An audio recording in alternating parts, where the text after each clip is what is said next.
چابی رہتی تھی۔ یہ پوری کائنات حضور کے لیے بنائی گئی، یہاں تک کہ کعبہ بھی ہمارے حضور پاک صلی اللہ علیہ وسلم کے صدقے میں پیدا کیا گیا ہے، لیکن ہمارے نبی صلی اللہ علیہ وسلم نے ہمیشہ صبر اور استقامت کے ساتھ مذہب اسلام کو عام کیا ہے۔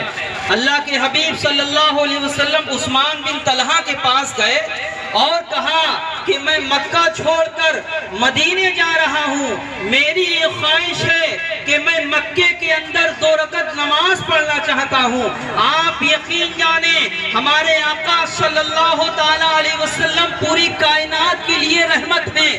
مثال کے طور پر یہاں علماء کرام آتے رہے اور بیانات کرتے رہے، یہیں پر ناظم صاحب یہ پابندی لگا دیں کہ جو آئے نعت پڑھے، جو آئے تقریر کرے، کسی کے لیے کوئی پابندی نہیں ہے، لیکن مفتی صاحب آپ کے لیے پابندی ہے، آپ جلوس محمدی میں تقریر نہیں کر سکتے، ہم تمہیں اجازت نہیں دیں گے۔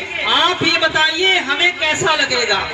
آپے سے باہر ہو جائیں گے، یہاں تک کہ لڑائی کی نوبت آ جائے گی۔ خانہ کعبہ حضور کے صدقے میں بنایا گیا، لیکن کس سے منع کیا جا رہا ہے؟ حضور سے منع کیا جا رہا ہے کہ خانہ کعبہ کی چابی سب کے لیے ہے، دروازہ سب کے لیے کھولا جائے گا۔ اے محمد عربی، تمہارے لیے خانہ کعبہ کا دروازہ نہیں کھولا جائے گا۔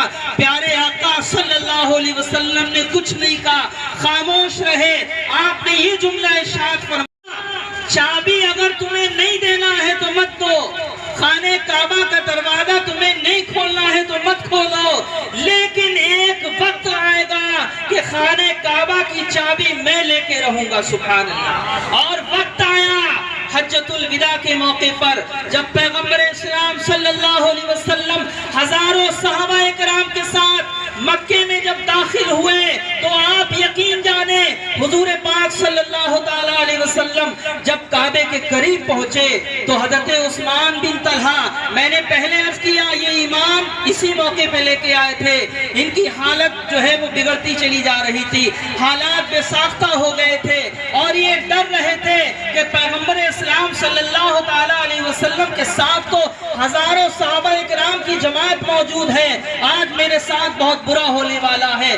اللہ کی قسم پیغمبر اسلام صلی اللہ علیہ وسلم جب خانہ کعبہ کے قریب آئے، حضرت عثمان کو اشارہ کیا، حضرت عثمان کپ کپاتے ہوئے حضور کی بارگاہ میں آئے، کچھ نہیں کہا اور چابی حضور کے سامنے بڑھا دی۔ سبحان اللہ۔ ہمارے نبی نے کیا فرمایا تھا کہ ایک وقت آئے گا کہ خانہ کعبہ کی چابی محمد کے ہاتھ میں ہوگی، اور الحمدللہ وقت آیا، لوگوں نے دیکھا کہ خانہ کعبہ کی چابی حضور پاک صلی اللہ علیہ وسلم کی بارگاہ میں پیش کر دی۔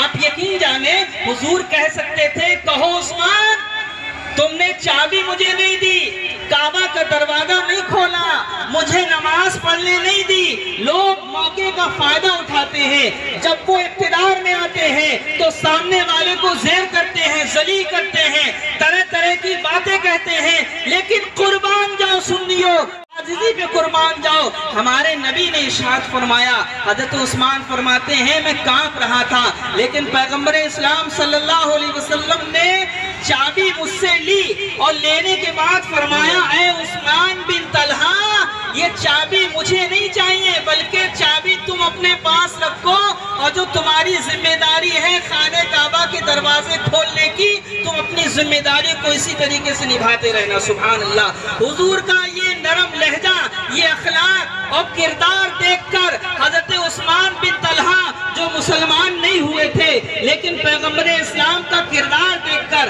اخلاق دیکھ کر کلمہ پڑھ کے مسلمان ہو گئے۔ میں کہنا یہ چاہتا ہوں اس واقعے سے ہمیں یہ درس ملتا ہے کہ ہم حضور کے امتی ہیں، ہم اپنے آقا صلی اللہ علیہ وسلم کی سیرت کو پڑھیں، علماء کی بارگاہ میں جائیں، حضور کے واقعات کو پڑھیں، اور پڑھنے کے ساتھ ساتھ اگر ہم عمل نہیں کریں گے ہم بے معنی ثابت ہوں گے۔ ہمیں پڑھنے کے ساتھ ساتھ، بیانات سننے کے ساتھ ساتھ ہماری ذمہ داری بنتی ہے کہ ہم حضور پاک صلی اللہ علیہ وسلم کے اخلاق حسنہ کو عملی جامہ پہنائیں۔